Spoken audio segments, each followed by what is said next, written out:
আসসালামু আলাইকুম রহমতুল্লাহ। প্রিয় দর্শক, জান্নাত পাওয়ার জন্য ইসলামিক জীবনযাপনে কিছু গুরুত্বপূর্ণ আমল ও কার্যক্রমের উপর জোর দেওয়া হয়েছে। এই ভিডিওতে জান্নাত লাভের জন্য উল্লেখযোগ্য 10টি আমল তুলে ধরা হলো, তাই অনুগ্রহ করে পুরো ভিডিওটা দেখতে থাকুন। আশা করছি ভিডিওটা আপনাদের উপকারে আসবে।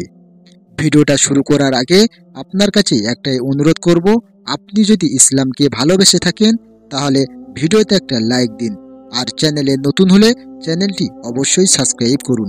চলো শুরু করি। জান্নাত পাওয়ার জন্য 1 নম্বর আমল হলো ঈমান ও তাওহীদে বিশ্বাস করা। আল্লাহর প্রতি অটুট বিশ্বাস ও তার একত্ববাদে দৃঢ় থাকা। রাসূলুল্লাহ সাল্লাল্লাহু আলাইহি ওয়াসাল্লামের দেখানো পথে চলা এবং কুরআন ও সুন্নাহ অনুসরণ করা। জান্নাত পাওয়ার জন্য 2 নম্বর আমল হলো 5 ওয়াক্ত সালাত আদায় করা, সময় মতো নামাজ পড়া এবং খুশুখুজুর সাথে তা পালন করা। রাসূল সাল্লাল্লাহু আলাইহি ওয়াসাল্লাম বলছেন, নামাজ হলো জান্নাতের চাবি। জান্নাত পাওয়ার জন্য 3 নম্বর আমল হলো তওবা ও ইস্তেগফার করা। প্রতিনিয়ত আল্লাহর কাছে ক্ষমা চাওয়া এবং পাপ থেকে বিরত থাকার চেষ্টা করা। কুরআনে বলা হয়েছে, নিশ্চয়ই আল্লাহ তওবাকারীদের ভালোবাসেন। সূরা বাকারা 222। জান্নাত পাওয়ার জন্য 4 নম্বর আমল হলো সদকা ও দান খয়রাত করা। গরিব দুঃখীকে সাহায্য করা এবং আল্লাহর পথে অর্থ ব্যয় করা। রাসূল সাল্লাল্লাহু আলাইহি ওয়াসাল্লাম বলছেন, দান জান্নাতের পথে পরিচালিত করে। জান্নাত পাওয়ার জন্য 5 নম্বর আমল হলো রোজা পালন করা। রমজানের রোজা রাখা এবং নফল রোজা পালন করা। রোজা মানুষকে জান্নাতের দরজায় নিয়ে যায়। জান্নাত পাওয়ার জন্য 6 নম্বর আমল হলো আখলাক সুন্দর করা। মানুষের সাথে উত্তম আচরণ করা, বিনয়ী হওয়া এবং অন্যের প্রতি দয়া প্রদর্শন করা। রাসূল সাল্লাল্লাহু আলাইহি ওয়াসাল্লাম বলছেন, সুন্দর চরিত্র জান্নাতের প্রবেশের প্রধান কারণ। জান্নাত পাওয়ার জন্য 7 নম্বর আমল হলো কুরআন তেলাওয়াত ও চর্চা করা। নিয়মিত কুরআন পাঠ করা, তা বোঝা এবং জীবনে প্রয়োগ করা। জান্নাত পাওয়ার জন্য 8 নম্বর আমল হলো অভিভাবকদের প্রতি সদাচরণ করা।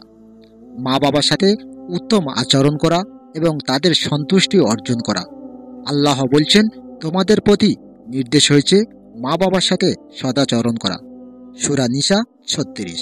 জান্নাত পাওয়ার জন্য 9 নম্বর আমল হলো ধৈর্য ও কৃতজ্ঞতা প্রদর্শন করা। জীবনের প্রতিকূলতায় ধৈর্য ধারণ করা এবং আল্লাহর প্রতি কৃতজ্ঞ থাকা। কুরআনে বলা হয়েছে, ধৈর্যশীলদের জন্য রয়েছে জান্নাত। সূরা বাকারা 155। জান্নাত পাওয়ার জন্য 10 নম্বর আমল হলো জিহাদ ও আল্লাহর পথে চেষ্টা করা। আল্লাহর আদেশ ও নিষেধ মানতে নিরলস চেষ্টা করা। জান্নাতের অর্জনের জন্য নিজের সময়, সম্পদ এবং প্রচেষ্টা উৎসর্গ করা। জান্নাত অর্জনের জন্য এই আমলগুলো কেবলমাত্র শুরু। আল্লাহর রহমত এবং ক্ষমার উপর নির্ভরশীল থেকে জীবনের প্রতিটি ক্ষেত্রে সৎ ও ধার্মিক থাকার চেষ্টা করতে হবে। ভিডিওটা বেশি করে শেয়ার করে সবাইকে জানার সুযোগ করে দিন। আপনার একটা ভিডিও শেয়ারের মাধ্যমে হয়তো অনেক মুসলমান জাহান্নামের আগুন থেকে বেঁচে যেতে পারে, তাই অনুগ্রহ করে ভিডিওটা শেয়ার করে দিন। হে আল্লাহ, আমাদের প্রত্যেকের এই আমলগুলো সঠিকভাবে পালন করার তৌফিক দান করুন। আমিন।